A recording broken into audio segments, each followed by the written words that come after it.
welcome to SDS Podcast, Suara Dalam Sunyi bersama dengan saya, Rini Putih Intan Suri, host kece muda berbagi dia informasi menarik unik, have got selected by professional crew, bertalenta tentunya. Nah, gimana nih kabar teman-teman semua yang ada di rumah? Semoga dalam keadaan sehat ya. Nah, kali ini aku tidak sendirian. Aku sedang bersama salah satu mahasiswi jurusan Psikologi Islam Universitas Islam Negeri Mahmud Yunus Batu Sangkar. Siapa lagi kalau bukan Afrina Yulia. Hai Rina. Hai Intan. Wah Rina, gimana nih kabarnya? Alhamdulillah baik Intan. Intan bagaimana nih kabarnya? Alhamdulillah sehat. Kali ini sedang dalam sibuk-sibuknya masa UTS nih Rina. Oh bener banget sih Intan, sibuk-sibuknya. Krisis banget ya kita sekarang. Iya, sedang fokus untuk belajar gitu. Nah bener, disertai dengan kebingungan gak sih Intan? Bingung, aku salah jurusan gak ya? Padahal udah di tahap pertengahan, tapi masih kebingungan. Wah. Tapi membahas tentang kebingungan tentang jurusan, masa depan, itu kerap kali kita sebut dengan quarter life crisis nih Rina. Nah bener sekali Intan. Kaum muda itu kebanyakan mengalami hal tersebut gitu. Iya. Siapa aja sih yang mengalami quarter life crisis? Nah sebelum itu kita pengen tahu nih Rina, apa sih arti dari quarter life crisis itu? Oke Intan, nah quarter life crisis ini adalah fase dimana kita para anak muda atau remaja ini lagi mencari jati diri kita Intan. Nah secara teori itu dikatakan bahwanya krisis emosional Intan itu biasa di rentang 18 tahun sampai ke 30 tahun Intan. Nah itu ditandai atau disertai dengan merasa terisolasi, merasa takut gagal, ragu-ragu terhadap diri sendiri, kecewa dan gak aman Intan. Bisa menimbulkan anxiety dan rasa kecemasan yang berlebihan ya Rina. Ya itu tuh mungkin disertai dengan rasa pertanyaan tadi Intan, karena kita terlalu sering bertanya, ini apa sih sebenarnya? Aku sebenarnya udah sesuai nggak sih di sini gitu. Nah karena pertanyaan-pertanyaan tadi tidak terjawab, maka kita kayak wah pusing nih sebenarnya kayak gimana kayak gitu Intan. Rasa kebingungan yang berkelanjutan. Nah itu apa aja sih penyebab dari quarter life crisis ini sendiri Rina? Oke, dari berdasarkan nih ya beberapa pendapat para psikolog di Indonesia maupun di dunia itu ada beberapa penyebab kenapa sih kita nih di umur segini mengalami yang namanya quarter life crisis. Itu yang pertama karena mimpi kita sendiri. Itu ada disebabkan mimpi ini ada dua hal. Yang pertama karena kita nggak terlalu serius dalam menggapai mimpi kita Intan. Nggak terlalu serius. Iya. Makanya kita kebingungan gitu. Nah bener Intan, kayak sebagai contoh seperti kita bermimpi menjadi seorang pemain bola, tapi kita masih asik scroll-scroll TikTok, main-main IG. Kan seharusnya sebagai pemain bola kita harus berlatih kan, tapi yang terjadi nggak demikian. Sehingga pas di masa sekarang kita kayak, wah aku harus bagaimana ya, seperti itu Intan.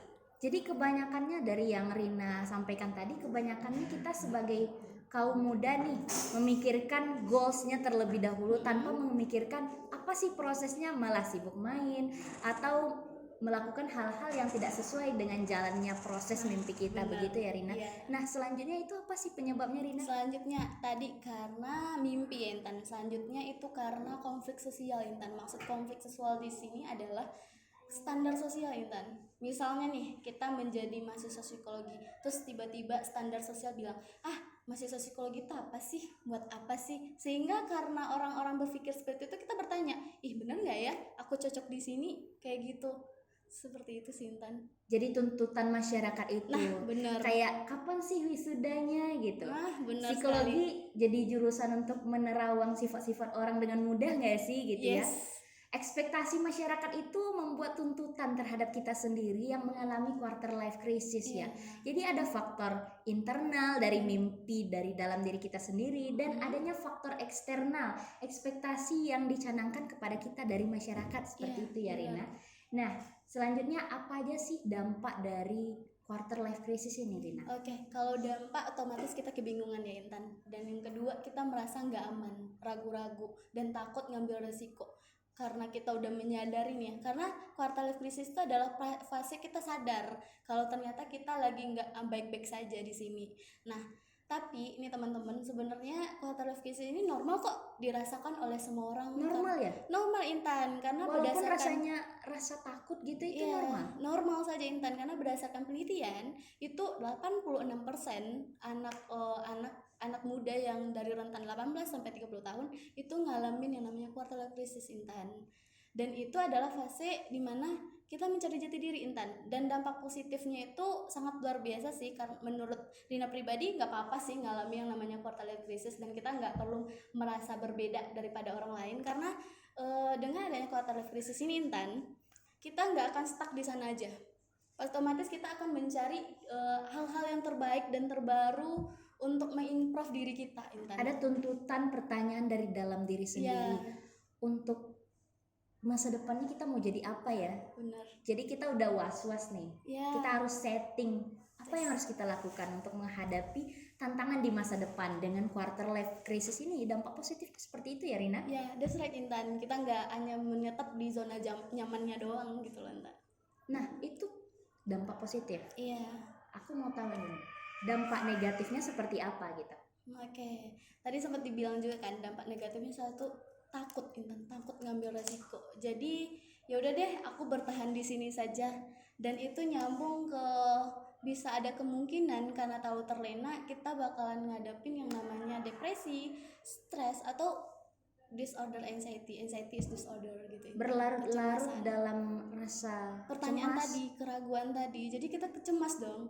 Ini sebenarnya gimana? Kan ada kecemasan di sana, Intan. Jadi dampak positif dan negatif ini ditentukan oleh diri kita sendiri ya, Rina. Iya, bagaimana apakah kita menyikapi? akan di dalam pertanyaan itu saja atau mencari tahu jawaban dari pertanyaan kita untuk kedepannya mau jadi apa gitu. Benar sekali, Intan. Jadi kita sebagai manusia yang diberikan akal sehat oleh Allah Subhanahu wa Ta'ala harus memanfaatkan itu ya, Rina. Benar. Nah, untuk itu Rina, gimana sih kiat-kiat kita sebagai seorang individu agar keluar menjawab pertanyaan quarter life crisis dalam diri kita? Kiat-kiatnya seperti apa tuh, Rina? Sebenarnya kiat-kiatnya nggak jauh beda sih sebenarnya, teman-teman. Itu kita bikin catatan kecil terhadap mimpi kita. Nah, misalnya nih, aku mimpi jadi seorang psikolog ya. Jadi mimpi seorang psikolog. Nah, manfaat apa sih yang aku dapetin kalau misalnya aku dapet mimpi itu, aku capai mimpi itu? Yang kedua, bikin di tulisan itu, kalau aku nggak dapet mimpi ini, aku akan merasakan apa sih? Dan atau dampaknya apa sih kalau aku nggak mencapai mimpi itu? Dan yang terakhir itu rancangan.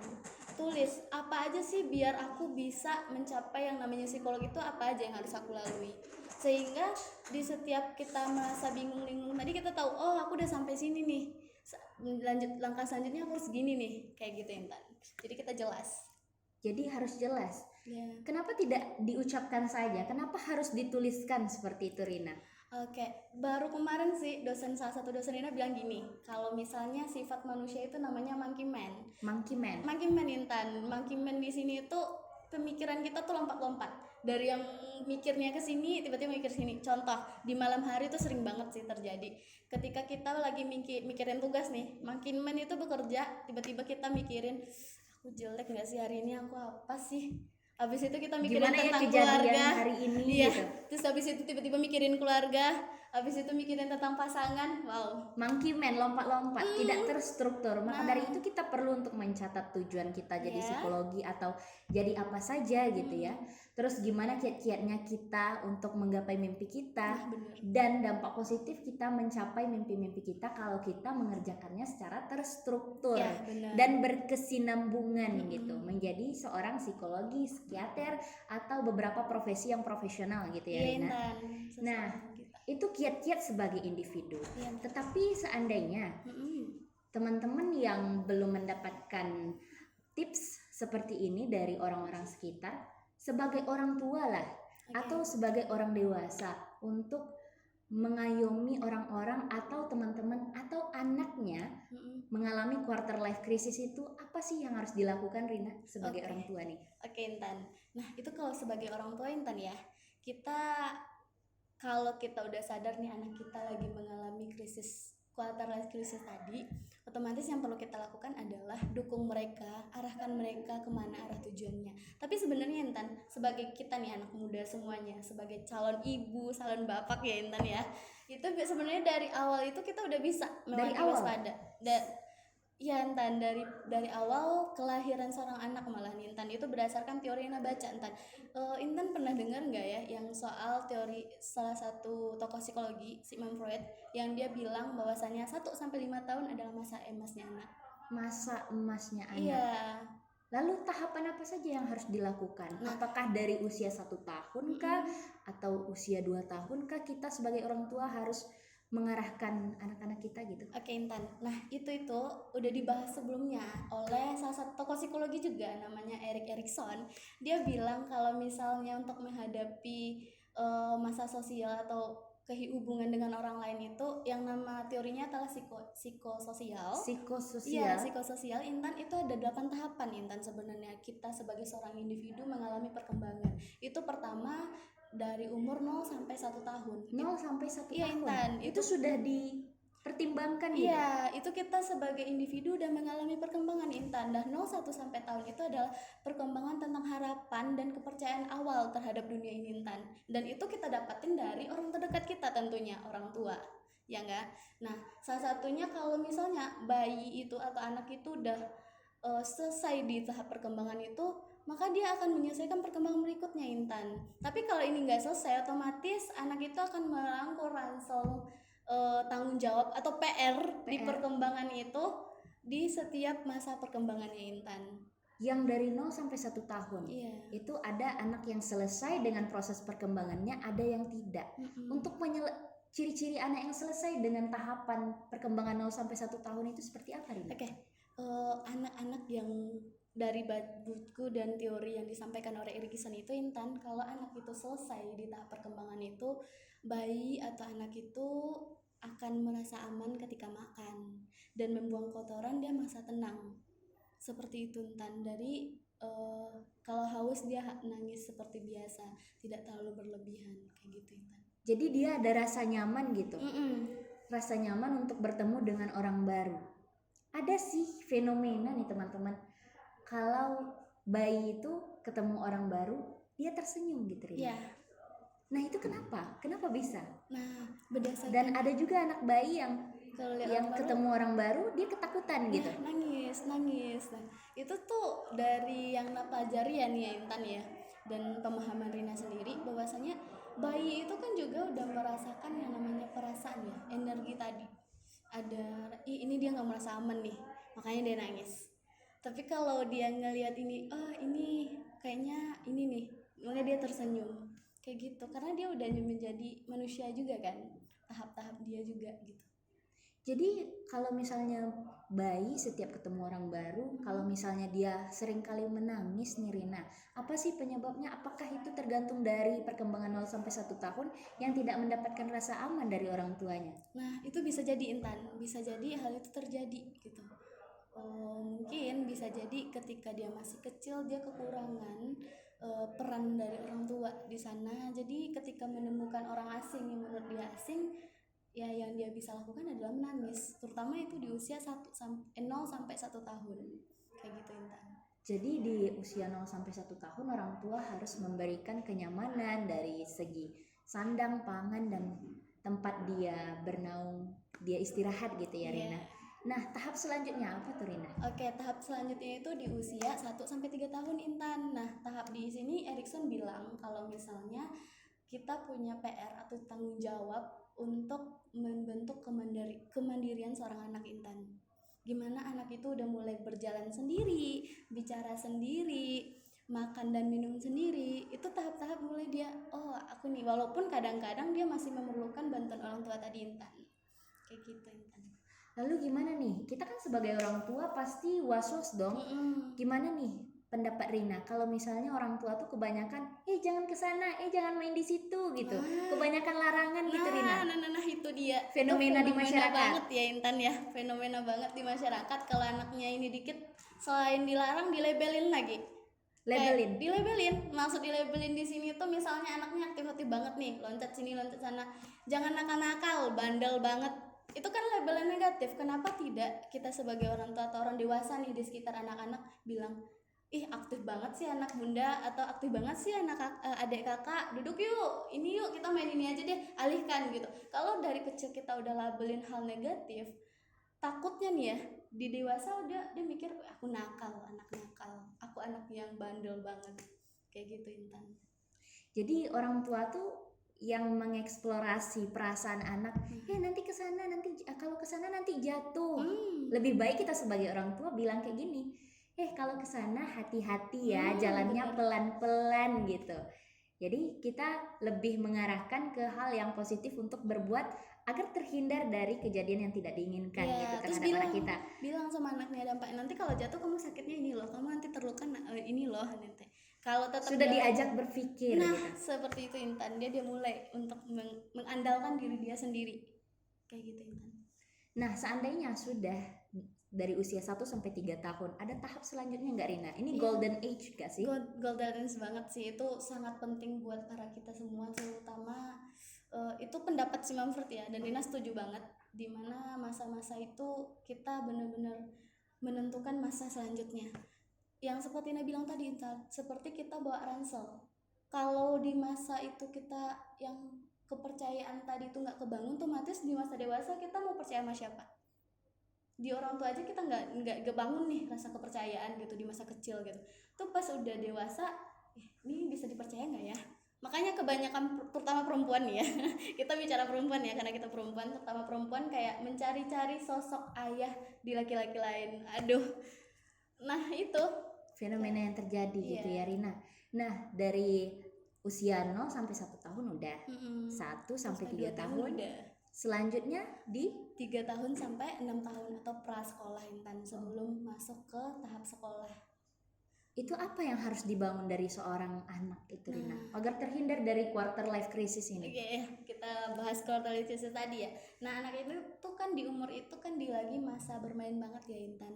Emang lagi aktif-aktif banget daripada umur 3 tahun yang di bawah itu. Jadi ada hal yang perlu diiniin banget ketika anak itu lagi aktif-aktifnya, kita membentuk yang namanya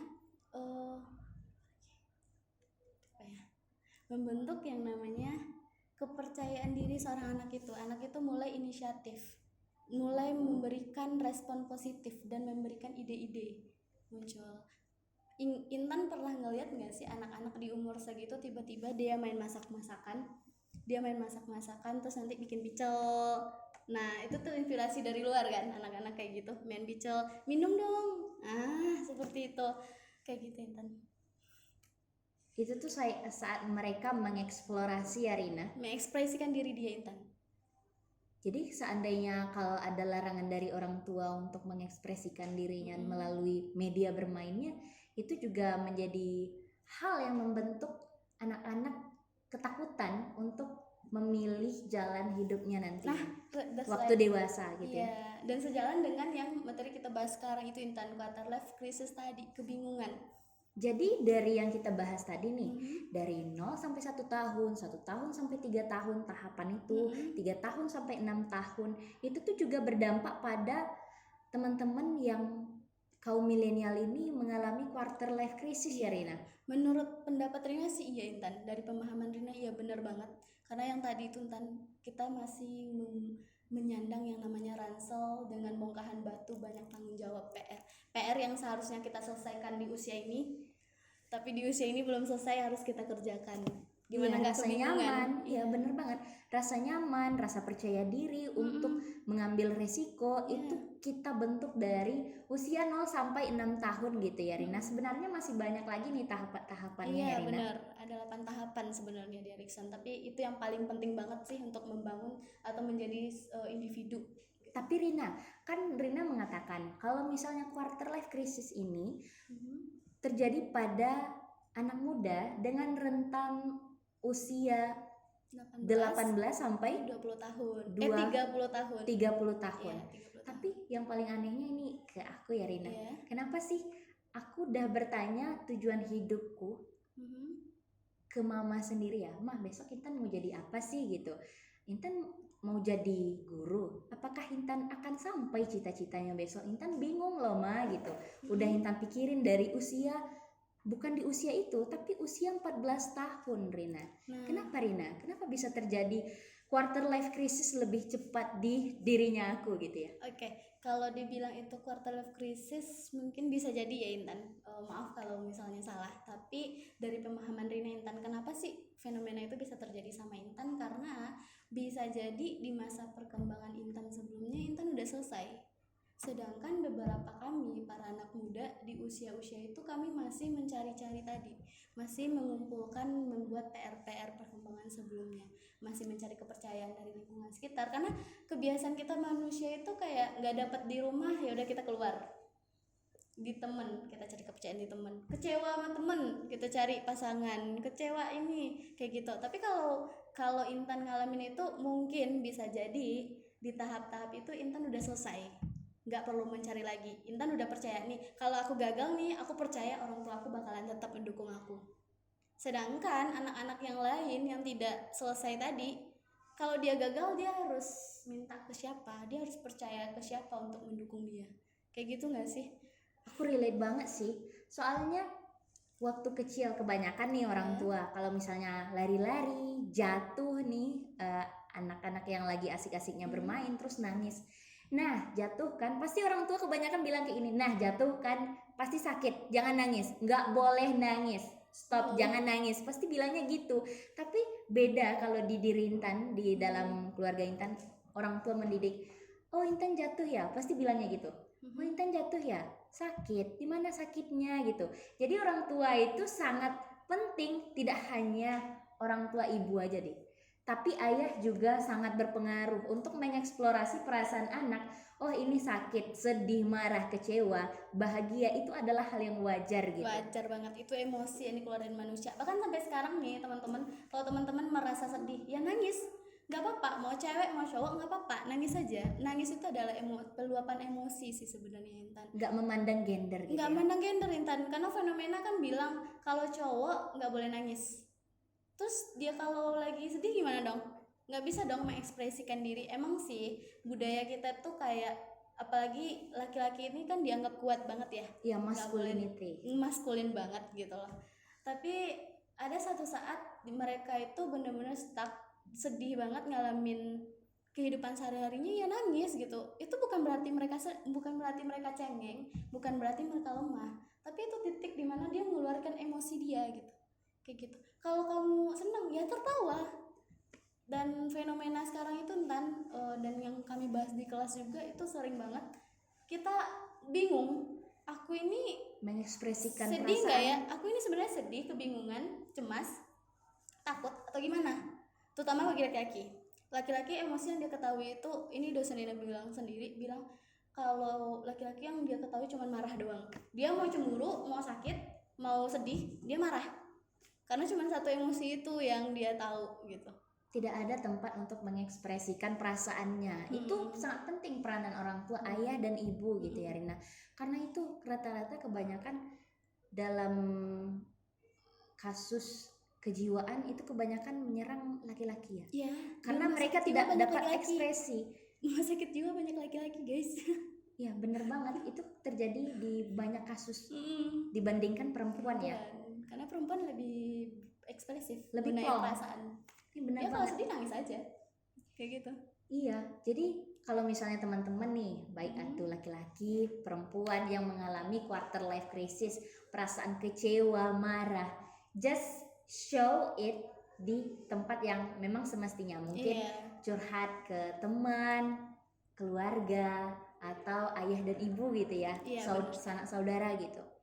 Nah itu sih, dan udah sampai di penghujung nih Rina gitu kan. Jadi quarter life crisis itu adalah hal yang tidak negatif tetapi juga positif, tergantung dari orangnya sendiri, individu. Ingin keluar, ingin maju nggak dari quarter life crisis, pertanyaan-pertanyaan seputar tujuan kehidupan. Nah dampaknya itu tadi. Nah kita sebagai orang tua, kita memang sih kebanyakan dari kita mengalami quarter life crisis, tetapi dari kiat-kiat yang Rina sampaikan tadi itu sudah menjadi persiapan kita sebagai orang tua, calon orang tua di masa depan. Betul banget sih Intan. Nah kali ini aku untuk closing statement, apa sih yang ingin Rina sampaikan kepada kaum muda, teman-teman semua yang ada di rumah tentang quarter life crisis ini? Oke.